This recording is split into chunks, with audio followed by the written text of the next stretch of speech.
ونشهد أن سيدنا ومولانا محمدا عبده ورسوله صلى الله عليه وعلى آله وأصحابه وبارك وسلم. أما بعد فأعوذ بالله من الشيطان الرجيم. بسم الله الرحمن الرحيم. يا أيها الذين آمنوا كتب عليكم الصيام كما كتب على الذين من قبلكم لعلكم تتقون. وقال رسول الله صلى الله عليه وسلم: قال الله سبحانه وتعالى: الصوم لي وأنا أجزي به. فقال: وإذا كان صوم يوم أحدكم فلا يرفث ولا يسخب، فإن سابه أحد أو قاتله فليقل إني امرؤ صائم، أو كما قال النبي صلى الله عليه وسلم. اللهم صل على محمد وعلى آل محمد كما صليت على إبراهيم وعلى آل إبراهيم إنك حميد مجيد. اللهم بارك على محمد وعلى آل محمد كما باركت على إبراهيم وعلى آل إبراهيم إنك حميد مجيد.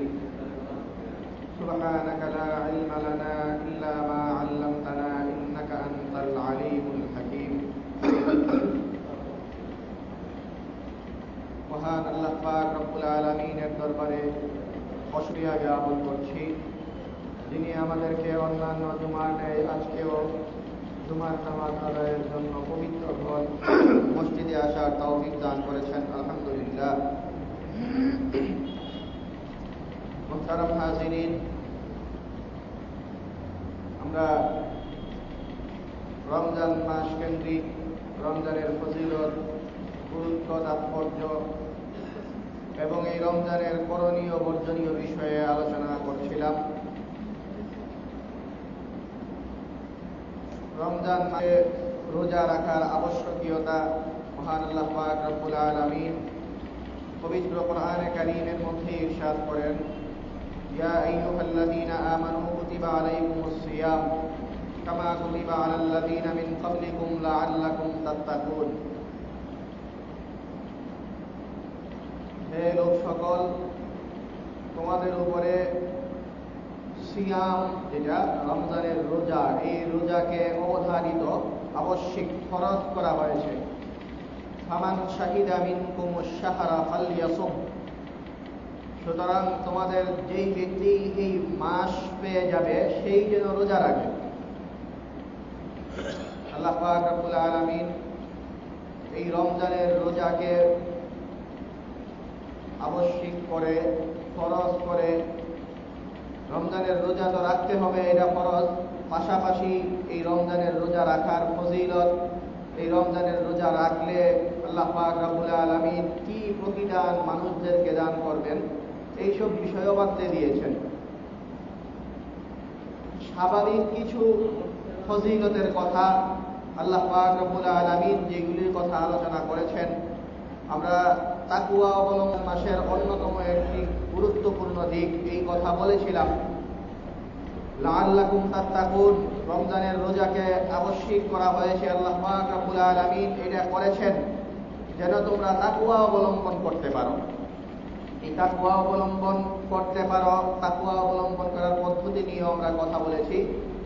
তাকওয়া অবলম্বন করলে কি প্রতিদান দিবেন আল্লাহ পাক রব্বুল আলামিন কোরআনে কারীমের মধ্যে ইরশাদ করেন: ইন্না লিল মুত্তাকিন জান্নাতিন নাঈম।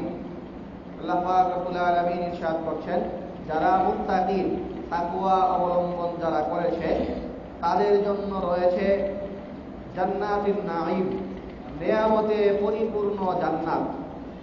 নিয়ামত দ্বারা পরিবেষ্টিত যেই জান্নাতের মধ্যে বহু ধরনের নিয়ামত আল্লাহ পাক রব্বুল আলামিন ব্যবস্থা করবেন, এই ধরনের জান্নাত রয়েছে যারা তাকওয়া অবলম্বন করবে, মুত্তাকিন যারা, তাদের জন্য।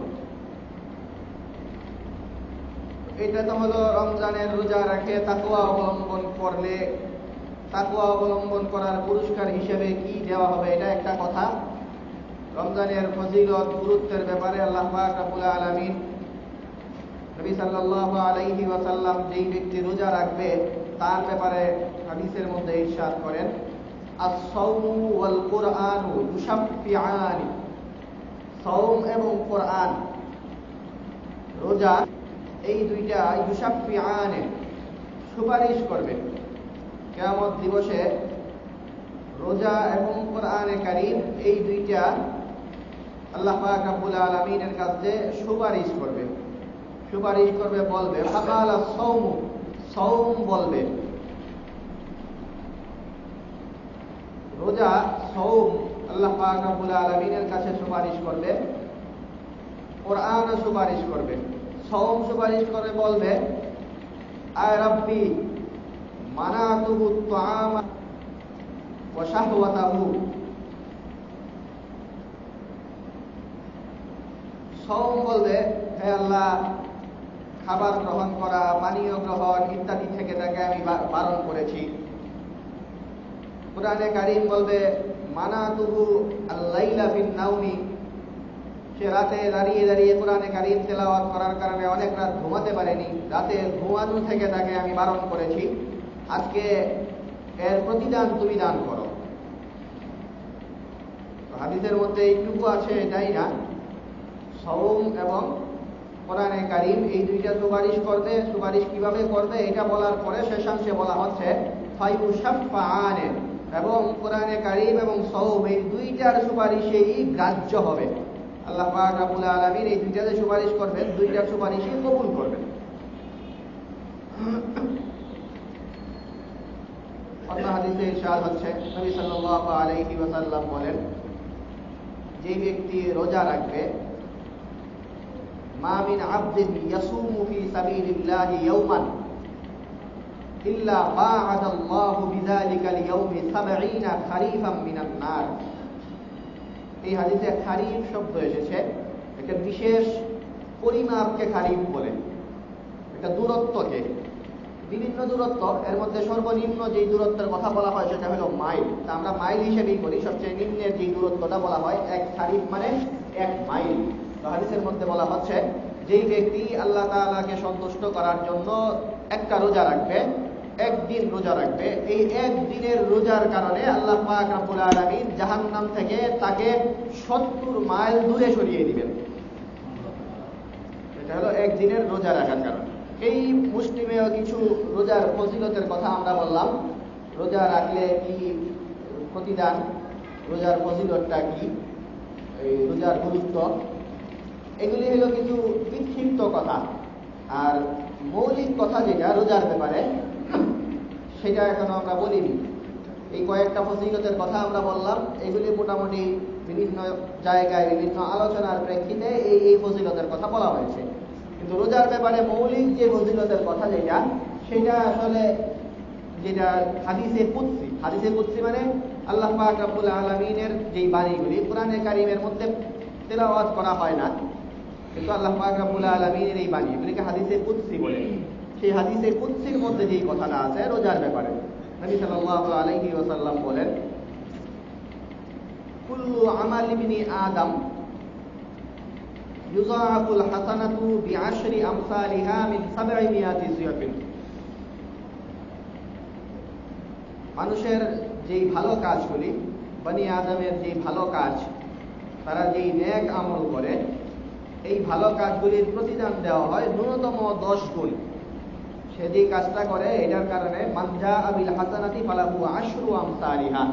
যে কোনো ভালো কাজ করল, মন্দ কাজ করলে এই মন্দ কাজের বিনিময়ে, এর কারণে একটা কাজ করলে একটাই এই পরিমাণেই শাস্তি, মান জাআ বিসাইয়্যাতি ফালা ইউজজা ইল্লা মিসলাহা। কিন্তু যেই ব্যক্তি ভালো কাজ করবে এই ব্যক্তির সর্বনিম্ন প্রতিদান হলো এই কাজের চেয়ে ১০ গুণ বেশি।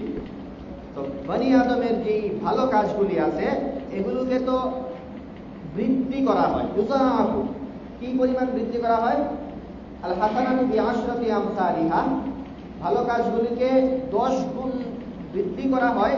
এটা হলো শুরু, 10 গুণ থেকে নিয়ে ইলা সাবমিয়াতি একদম 700 পর্যন্ত বনি আদমের যে ভালো কাজগুলি আছে এই কাজগুলিকে 10 থেকে নিয়ে 700 পর্যন্ত বৃদ্ধি করা হয়। কিন্তু এইটা অন্য সাধারণ যেই ভালো কাজগুলি আছে অন্যান্য ভালো কাজের ব্যাপারে, রোজার ব্যাপারে এই কথাটা প্রযোজ্য না।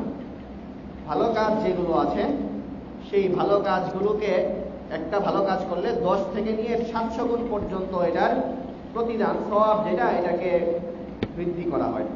কিন্তু এই যে হিসাবটা আল্লাহ তাআলা আল্লাহ পাক রব্বুল আলামিন বলছেন তোমরা যে এই হিসাবটা জানো এই হিসাবটা ইল্লা সওম ছাড়া অন্য ক্ষেত্রে প্রযোজ্য, সওমের ক্ষেত্রে প্রযোজ্য না। ফাইন্নাহু লি ওয়া আনা আজজি বিহি, কারণ সওম যেটা সেই সওমটা হলো এটা ইমসাক, বিরত থাকাটা সাধারণত বোঝা যায় না, দেখা যায় না। অন্য কাজ সালাত আদায় করলে মানুষ দেখে, যাকাত প্রদান করলেও মানুষ দেখে, হজ করলে তো এখন ঢাকঢোল পিটিয়ে হজ করা হয়, তো এই কাজগুলি মানুষ দেখে ফেলে বুঝে।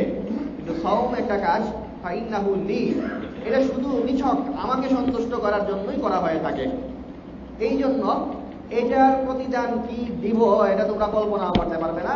আনা আজজি বিহি, এটার যে প্রতিদানটা সেই প্রতিদানটা এটা আমি নিজেই দান করব। যখন তোমরা আমার কাছে আসবে তখন এটার প্রতিদানটা আমি নিজে দান করব। তোমরা যে এই 10 থেকে 700 গুণ পর্যন্ত জানো, এটা জানো অন্যান্য ভালো কাজের ক্ষেত্রে, সওমের ক্ষেত্রে না। সওমের ক্ষেত্রে কি দিব এটা সারপ্রাইজ, তোমাদের কাছে এখন পর্যন্ত এটা উন্মোচন করা হয়নি, সেটা যেদিন দেওয়া হবে সেদিনই তোমাদের কাছে উন্মোচিত হবে। এটা হলো সওম রোজার ব্যাপারে মৌলিক কথা। আরো অন্যান্য জায়গায় বিশেষ ফজিলতের কথা আছে, এই ফজিলতগুলি হলো অবশ্যই পাওয়া যাবে এরকম, আর যে ফজিলতটা মূল ফজিলত এটা উল্লেখই করা হয়নি, এখন পর্যন্ত জানানোই হয়নি। তো এটা হলো রমজানের যে গুরুত্ব ফজিলতের ব্যাপারে আমরা বললাম। পাশাপাশি রমজান যেটা, এই রমজানের রোজা পালন করা, রোজা কাকে বলে এই বিষয়ে আমরা স্পষ্ট বলেছি। রোজা 3টা জিনিস থেকে নিয়তের সাথে বিরত থাকা এবং এই সুবহে সাদিক থেকে নিয়ে সূর্য ডোবা পর্যন্ত এই সময়টুকুতে, তো এইটা হলো রোজা রাখা সাধারণ একটা কথা যে এটাকে রোজা বলা হয়। বাকি হাদিসের মধ্যে রোজা রাখার ব্যাপারে কিছু নির্দেশনা এসেছে। নির্দেশনা বলতে একদম কড়া নির্দেশনাই, একদম নবী সাল্লাল্লাহু আলাইহি ওয়াসাল্লাম অনেকটা এই কঠোর ভঙ্গিতেই বলছেন যে যদি মান লাম ইয়াদা কাওলা যুরি ওয়াল আমালা বিহি ফালাইসা লিল্লাহি হাজাতুন ফি আইয়াদা তাআমাহু ওয়া শারাবাহু। আমরা গত জুমাতেও বলেছি রোজা পালন করার মূল যে উদ্দেশ্য আল্লাহ পাক রব্বুল আলামিন কোরআনে কারিমে বাতলাচ্ছেন সেটা হলো লাআল্লাকুম তাত্তাকুন, যেন তোমরা তাকওয়া অবলম্বী হতে পারো, মুত্তাকিন হয়ে যেতে পারো, তাকওয়া অর্জন করতে পারো। বলেছিলাম তাকওয়া অর্জন করা অন্য সব কাজেই, রমজান মাসে সামনে খাবার থাকলেও আমরা কেউ তা গ্রহণ করি না, কারণ আমরা বিশ্বাস করি এই খাবার অসময়ে যদি গ্রহণ করা হয়, অসময়ে খাবার গ্রহণ করলে এটা খারাপ কাজ, নিন্দনীয় কাজ, আল্লাহ পাক রব্বুল আলামিনের কাছে এর জন্য জবাবদিহিতা করতে হবে। এই বিষয়গুলো আমরা আমাদের মাথায় থাকে, আমাদের মাথায় এই বিষয়টা থাকার কারণে আমরা খাদ্য গ্রহণ করা, আহার পানাহার ইত্যাদি থেকে আমরা বিরত থাকি। এই যে বিরত থাকি, এই বিরত থাকাটা অন্য যেই গুনার কাজ আছে, অন্যান্য খারাপ কাজ, নিন্দনীয় কাজ আছে, এগুলির মধ্যেও এটা এই অভ্যাসটা গড়ে তুলতে হবে।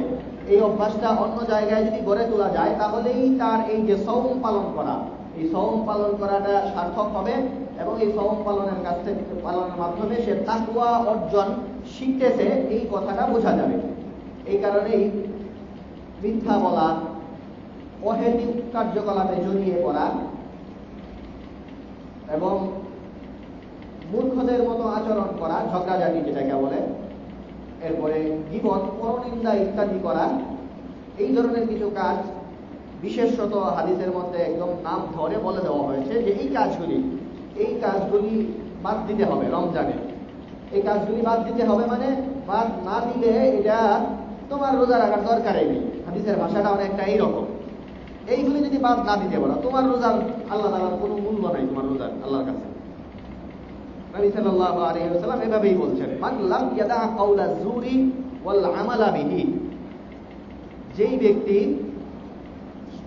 বানোয়াট মিথ্যা কথা ইত্যাদি ছাড়তে না পারল আর অহেতুক কার্য করা বর্জন করতে না পারল, ফালাইসা লিল্লাহি হাজাতুন ফি আইয়াদা তাআমাহু ওয়া শারাবাহু, তো সে খাওয়া বন্ধ করে রাখলো, কোন ধরনের পানাহার সে করলো না, এইসবের কোনো দরকার নাই তার আল্লাহ তাআলা। এই তার না খেয়ে থাকা আর আহার গ্রহণ না করা, পানীয় গ্রহণ না করা, এইসবের তার কোনো দরকার নেই। আল্লাহ তাআলা তার এটা দিয়ে কোনো কিছু আল্লাহ তাআলা চান না এরকম।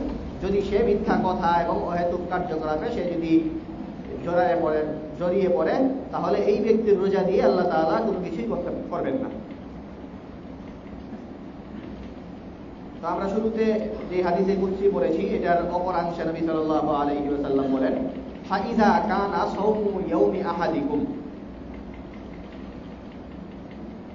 যখন তোমাদের কারো ব্যক্তির যে রোজা রাখার দিন, সেই রোজা রাখার দিন এসে পড়বে। তো রোজা রাখার দিন বলে আসলে রোজা রাখার সময় কি করতে হয়, এই আয়াত আমরা পাঠ করেছি, এখানে আল্লাহ পাক রব্বুল আলামিন বলছেন যে সাওম যেটা, কুতিবা আলাইকুমুস সিয়াম কামা কুতিবা আলাল লাযিনা মিন ক্বাবলিকুম, তোমাদের কাছে এই সিয়াম যেটা রোজা অবধারিত করা হয়েছে অন্যান্য সময়ে, অন্য ধর্মের জন্য এই রোজাটা ছিল। তো অন্য ধর্মের জন্য এই রোজা যে ছিল সেটার প্রক্রিয়াটা কি ছিল এটা আমরা আলোচনা করেছি। ওই সময়ে কথাবার্তা বলা যেত না। মারিয়াম আলাইহিস সালাম, ওনার কথা আমরা আলোচনা করেছি। উনি বলেছিলেন, ইন্নী নাযারতু লির-রাহমানি সাওমান ফালান উকাল্লিমাল ইয়াওমা ইনসিয়া, আমি রহমানের জন্য মানত করেছি যে আমি রোজা রাখবো, সাওম পালন করব। ফালান উকাল্লিমাল ইয়াওমা ইনসিয়া, সেই মতে তো আমি এখন কোনো মানুষের সাথে আর কথা বলতে পারি না। অর্থাৎ লোকজনের সাথে কথা বলা এটা ওই সময়ে নিষিদ্ধ ছিল। আমাদের সময়ে কথা বলা নিষিদ্ধ না, কিন্তু কথা বলা নিষিদ্ধ না হলেও এই হাদিসে অহেতুক কথা বলতে চাইলে কেউ তাকে কি উত্তর দেওয়া হবে এই বিষয়টা বলা হচ্ছে। নবী সাল্লাল্লাহু আলাইহি ওয়াসাল্লাম বলছেন, ফাইযা কানা ইয়াউমুস সাওমি আহাদিকুম, যখন তোমাদের কোনো ব্যক্তির রোজার দিন এসে পড়বে, ওই দিন আসবে যেই দিনটায় সে রোজা রাখে। এই রোজার দিন এসে পড়লে সে ফালা ইয়ারফাস ওয়ালা ইয়াসখাব, তাহলে সে কোনো ধরনের পাপাচারে সে লিপ্ত হবে না। রোজার দিন যখন এসে পড়বে তাহলে সব ধরনের পাপাচার থেকে সে দূরে সরে পড়বে, কোনো ধরনের পাপাচারে লিপ্ত হবে না। এবং ওয়ালা ইয়াসখাব, সে পাপাচারে তো লিপ্ত হবেই না, এবং হট্টগোল পর্যন্ত সে করবে না। কোনো ধরনের জোরে সোরে কথা বলা, চিৎকার চেঁচামেচি করে লোকজনকে ডিস্টার্ব করা, মানুষের সামনে স্বাভাবিক কথা বলার যেই ভঙ্গি, এর চেয়ে উঁচু গলায় কথাই বলবে না। ফালা ইয়ারফাত ওয়ালা ইয়াসখাব, সে পাপাচারে লিপ্ত হবে না, এবং চিৎকার চেঁচামেচি, হট্টগোল ইত্যাদি পর্যন্ত সে করবে না। এটা তো সে নিজে করবে না, কেউ যদি তাকে উস্কানি দেয়, নিজে থেকে তো সে এই কাজগুলি করবেই না। যেই ব্যক্তি রোজা রাখে, এই রোজা রাখলে পাপাচারে লিপ্ত হওয়া, চিৎকার চেঁচামেচি, হট্টগোল ইত্যাদির মধ্যে সে যে লিপ্ত হবে না, নিজে থেকে তো লিপ্ত হবেই না।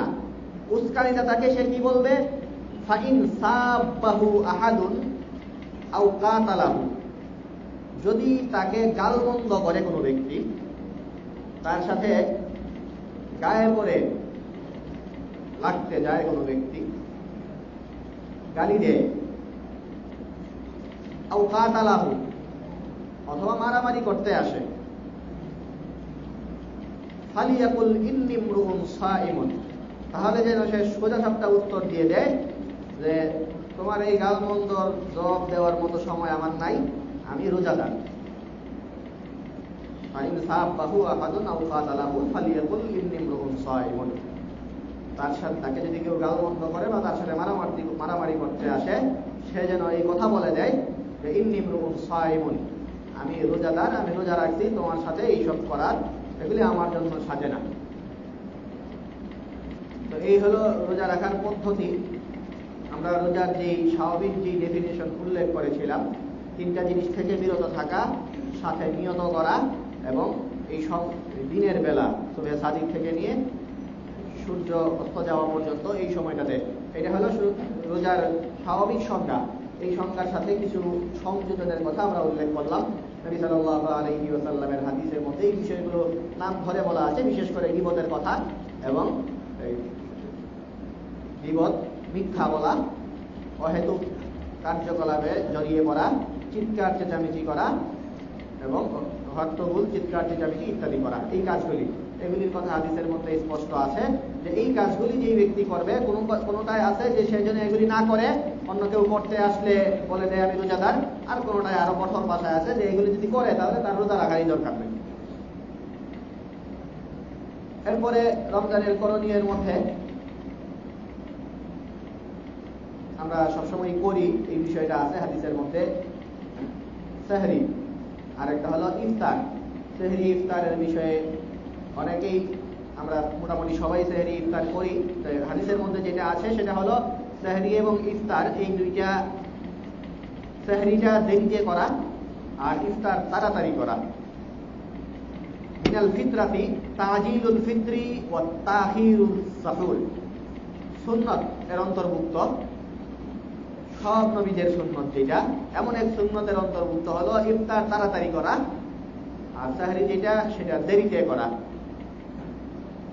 অন্য জাতি যারা ছিল তারা রোজা রাখত, তাদের রোজার সাথে আরেকটা পার্থক্য এখানে স্পষ্ট করা হচ্ছে, ফাসলু মা বাইনানা ওয়া বাইনাহুম আস-সাহুর, আমাদের এবং তাদের রোজার মধ্যে পার্থক্য। ইহুদিরা রোজা রাখে, আমাদের এবং তাদের রোজার মধ্যে পার্থক্য হলো সাহরি। তারা সাহরি করে না, আমরা সাহরি করি। তারা আরো আগেই খাওয়া দাওয়া করে তারপরে রোজার কাজ শেষ করে ফেলে। নবী সাল্লাল্লাহু আলাইহি ওয়াসাল্লাম এই জন্য বলছেন তাসাহহারু ফা ইন্নাস সাহুরা বারাকাতুন, তোমরা সাহরি করো কারণ এই সাহরি যেটা সেটার মধ্যে বরকত আছে। এবং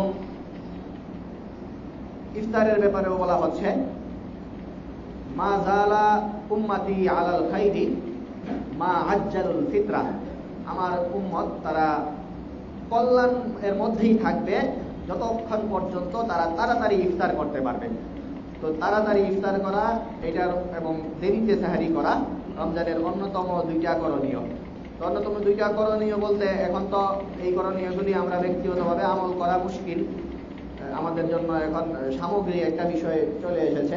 আমরা ক্যালেন্ডার দেখি সব করি, বিভিন্ন মসজিদ থেকে অ্যানাউন্স হয়, এইভাবে করি, এটাই সবচেয়ে সুন্দর।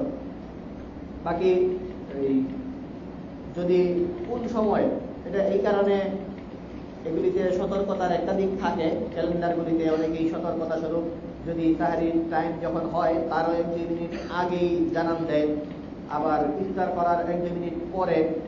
এই জন্য কারো ব্যাপারে যদি চন্দ্র সূর্যের বিষয়ে কারো এমন জ্ঞান থাকে যে যিনি নিজে গবেষণা করে এটা জানতে পারেন যে সতর্কতা যেটা বলা হয় এটা আসলে সাধারণ মানুষের জন্য সতর্কতা স্বরূপ এটা দেওয়া হয়, কিন্তু আমি 100% নিশ্চিত 2 মিনিট আগেই টাইম হয়েছে, এই নিশ্চয়তা যদি কেউ থাকে তাহলে তার জন্য 2 মিনিট আগেই ইফতার করতে হবে। এবং যেই ব্যক্তির ইফতার সাহরির ব্যাপারটাও ঠিক তদ্রুপ, যখন এই ব্যক্তি, আমাদের সাধারণত 2 মিনিট আগেই সময় যখন হয় 2-4 মিনিট আগে থেকেই জানানো হয় যে আপনারা খাবার বন্ধ করে দেন। কারো জ্ঞান যদি থাকে, নিশ্চিত জ্ঞান যে না এই 2 মিনিট পরেই সূর্য সুবহে সাদিক হচ্ছে, তাহলে ওনার জন্য এই 2 মিনিট পর পর্যন্ত বিলম্ব করবেন, এটাই সুন্দর। 2 মিনিট পর পর্যন্ত বিলম্ব করা এটা একটু মুশকিল, অন্তত ইফতারের সময়টা অবশ্যই কারো যদি এটা জানা থাকে যে 2 মিনিট আগে আমাদের স্বাভাবিক যে টাইমটা দেওয়া হয় এই টাইমেরও 2-4 মিনিট আগেই সময় হয়ে যায়, এই নিশ্চয়তা থাকলে ওনার জন্য এটাই সুন্নত যে উনি 2-4 মিনিট আগে ইফতার করবেন। সাধারণত আমাদের মানুষজন এইসব জ্ঞান এখন খুব একটা রাখে না, এই কারণে আমরা এই সামগ্রিকতার সাথে তাল মিলিয়েই চলি। এটা কোনো খারাপ কিছু না, কিন্তু অবশ্যই কোনো ব্যক্তি যদি এই জ্ঞান রাখে এবং এই জ্ঞান মাফিক সে যদি একটু আগেই ইফতার করে তাহলে তাকে সে বাহবা পাওয়ার যোগ্য, সে অবশ্যই, তাকে সমালোচনা তো করা হবেই না, অন্তত তাকে তার প্রশংসা করা উচিত। এইটা হলো সেহরি বিষয়ে একটা কথা। এরপরে রমজানের যে রোজা, এই রমজানের রোজা রাখার ব্যাপারে আমরা ইফতারের বিষয়টা খুব একটা স্পর্শকাতর না, সাহরির সেই সময়টা, এই সময়টা একটা সচেতনতার জায়গা। আমরা অনেকেই যেহেতু এই বিষয়টা জানি যে ক্যালেন্ডারগুলিতে একটু সতর্কতা অবলম্বন করা হয়, এই বিষয়টা আমরা অনেকেই জানি। এই জানার কারণে একটা সমস্যার সম্মুখীন আমরা হই, সেটা হলো শেষ সময়ে যখন এই খাবার বন্ধ করতে বলা হয় তখন অনেকেই বলে আমরা যে না, এই ক্যালেন্ডারগুলিতে একটু আগের টাইমই দেওয়া, আগের টাইম দেওয়া আছে, এই কারণে একটু দেরি করতে চাই। আমরা দেরি করি মানে আমরা বলি যে একটু আর একটু পর্যন্ত খাওয়া যাবে মনে করে আমরা মনে করি যে আজান পর্যন্ত খাওয়া যাবে। এটা একটা সমস্যার জায়গা। আজান পর্যন্ত খাওয়া যাবে, আজান দেওয়া হয় ওয়াক্ত হইলে, ওয়াক্ত হওয়ার আগে যদি আজান দেওয়া হয় তাহলে এই আজান আবার দিতে হবে। এর অর্থ হলো আজান যে দেওয়া হয় সুনিশ্চিত ফজরের ওয়াক্ত হয়েছে, এর মানে হলো তখন আজান দেওয়া হয়। এই জন্য আজান দেওয়া হয়ে গেছে এই সময় যদি কেউ খাবারে থাকেন তাহলে তার রোজাতে ভেঙে গেছে, এটা নিয়ে কোনো সন্দেহ নেই। এই যখন খাবার বন্ধ করার জন্য ক্যালেন্ডারে টাইম দেওয়া আছে এর 1-2 মিনিট পর পর্যন্ত বিলম্ব করা যায়, কিন্তু আজান যদি শুনে ফেলেন আপনি খাবারের মাঝখানে তাহলে নিশ্চিত আপনার রোজা ভেঙে গেছে। কারণ আজান দেওয়া হয় পরের ওয়াক্ত ঢুকার পরে, পরের ওয়াক্ত যদি ঢুকার আগে আজান দিতে না আবার আজান দিতে হয়, তার মানে আজানটা সবাই নিশ্চিত হয়েই যায় যে ওয়াক্ত ঢুকছে। আর ফজরের ওয়াক্ত যদি ঢুকে যায় তাহলে আপনার এই রোজা হবে না। এই রোজা আবার এটা আপনি ফজরের পরেও আপনি খেয়েছেন, ফজরের ওয়াক্ত হওয়ার পরে খেয়েছেন, এটাই ধর্তব্য। এই সাহারির এই সময়টা একটু গুরুত্বপূর্ণ, এটা অনেকেই ভুল করে থাকেন। আল্লাহ রাব্বুল আলামিন আমাদেরকে তুমি শুদ্ধভাবে এবং যে বিষয়গুলোর সাথে খেয়াল করে রোজা রাখার কথা বলা হচ্ছে এই সবগুলো বিষয় সামনে রেখে রোজার হক আদায় করে রোজা রাখার তৌফিক দান করুন।